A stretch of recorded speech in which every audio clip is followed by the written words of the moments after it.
इस्लामाबाद से रावलपिंडी तक कांप उठा। आतंकिस्तान ऑपरेशन सिंदूर के बाद बैकफुट पर पाकिस्तान लगा रहा शांति की गुहार।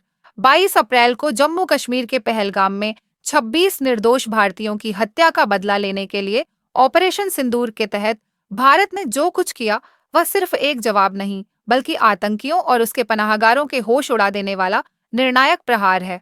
इस ऑपरेशन सिंदूर से इस्लामाबाद से लेकर रावलपिंडी तक खलबली मच गई। भारतीय वायुसेना की ताकत और सेना की सटीकता ने पाकिस्तान में बैठे आतंकी आकाओं की नींदें उड़ा दी हैं। जो पाकिस्तान अब तक आतंकी हमलों पर जश्न मनाता था, आज ऑपरेशन सिंदूर के बाद उसी का रक्षा मंत्री ख्वाजा आसिफ ब्लूमबर्ग पर आकर तनाव खत्म करने की भीख मांगता नजर आ रहा है। पीछे हटने की बात कर रहा पाकिस्तानी रक्षा मंत्री ख्वाजा आसिफ ने ब्लूमबर्ग पर कहा, अगर भारत तनाव नहीं बढ़ाता तो हम भी पीछे हटने को तैयार हैं।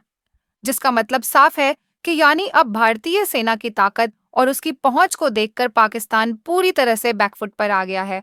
नजर आई शाहबाज शरीफ की झल्लाहट। पाकिस्तानी प्रधानमंत्री शाहबाज शरीफ ने भारतीय सेना द्वारा अंजाम दिए गए ऑपरेशन सिंदूर को युद्ध की शुरुआत कहकर चीखने चिल्लाने की कोशिश की, लेकिन शाहबाज के शब्दों में वही बौखलाहट और डर साफ झलक रही था जो हारने वाला दिखाता है। भारत का साफ संदेश। पहलगाम हमले के बाद भारत ने पहले सिंधु जल संधि को निलंबित किया, अटारी बॉर्डर बंद किया, कूटनीतिक स्तर पर संबंधों को ठंडा किया और अब ऑपरेशन सिंदूर के जरिए पाकिस्तान के दिल में वह डर बैठा दिया है जिसकी उन्हें दशकों से जरूरत थी। ऑपरेशन सिंदूर केवल आतंकियों और उनके ठिकाने को खत्म करने तक सीमित नहीं था। इसका उद्देश्य भारत के उस संदेश को पहुंचाने का था जिसके पीछे का मतलब है, अब जो भारत पर हमला करेगा उसको घर में घुसकर मारा जाएगा और ठिकाने नेस्तनाबूद कर दिए जाएंगे। जानिए नष्ट किए गए आतंकी ठिकानों की गतिविधियां। मरकज सुभान अल्लाह, बहावलपुर, पाकिस्तान। जैश ए मोहम्मद मुख्यालय। जैश ए मोहम्मद का वैचारिक और परिचालनिक केंद्र पुलवामा हमले 2019 की साजिश यहीं रची गई थी। मसूद अजहर का सुरक्षित ठिकाना 600 से ज्यादा आतंकी कैडर प्रशिक्षित होते थे। 2015 में आईएसआई और विदेशी फंडिंग से निर्मित मरकज तैयबा, मुरीद के, पाकिस्तान। लश्कर-ए-तैयबा बेस। 26 नवंबर के आतंकी अजमल कसाब, डेविड हेडली, यहीं प्रशिक्षित ओसामा बिन लादेन द्वारा वित्त पोषित एफएटीएफ लिस्टेड जमात-उद-दावा द्वारा संचालित पाकिस्तान की सबसे बड़ी आतंकी nursery Sarjal Tehra Kalan, Narowal, Pakistan. JM launch base, स्वास्थ्य केंद्र की आड़ में आतंकी गतिविधियां। ड्रोन लॉन्च, नार्को आतंक, सुरंग आधारित घुसपैठ आईएसआई द्वारा संचालित।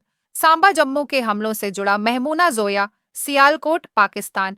हिजबुल मुजाहिदीन कैंप, स्कूल के भीतर छुपा आतंकी ट्रेनिंग बेस, इरफान टांडा के अधीन नए आतंकियों की भर्ती और प्रशिक्षण का अड्डा। पाकिस्तान द्वारा नागरिक संरचनाओं का सैन्य उपयोग। आतंक की भर्ती फैक्ट्री। मरकज अहले हदीस, बरनाला, पीओजे। लश्कर का बेस एलओसी के पास 150 आतंकियों के ऑपरेटिव की क्षमता। हथियार तस्करी का केंद्र। राजौरी, रियासी, पुंछ में इस्तेमाल। अनस जरार जैसे खतरनाक आतंकियों का हैंडलर ठिकाना। मरकज अब्बास, कोटली, पीओजे।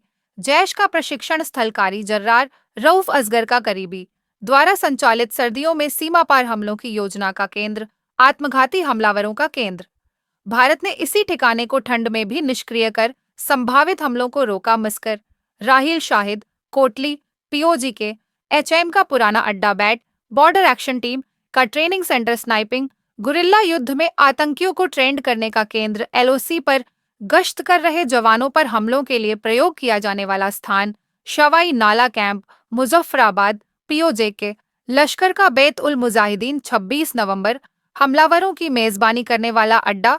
लगभग 250 आतंकियों की क्षमता वाला स्थान। गुरेज, कुपवाड़ा, सोनमर्ग जैसे क्षेत्रों में हमले के लिए लॉन्चिंग पैड। मरकज सैयदना बिलाल, मुजफ्फराबाद, पीओजे के।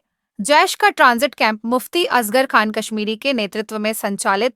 आशिक नेंगरू, आतंकी हैंडलर की शरण स्थली। आतंकियों को एसएसजी कमांडोज के स्तर की ट्रेनिंग देने का अड्डा। पाकिस्तानी सेना और जैश के गठजोड़ का केंद्र।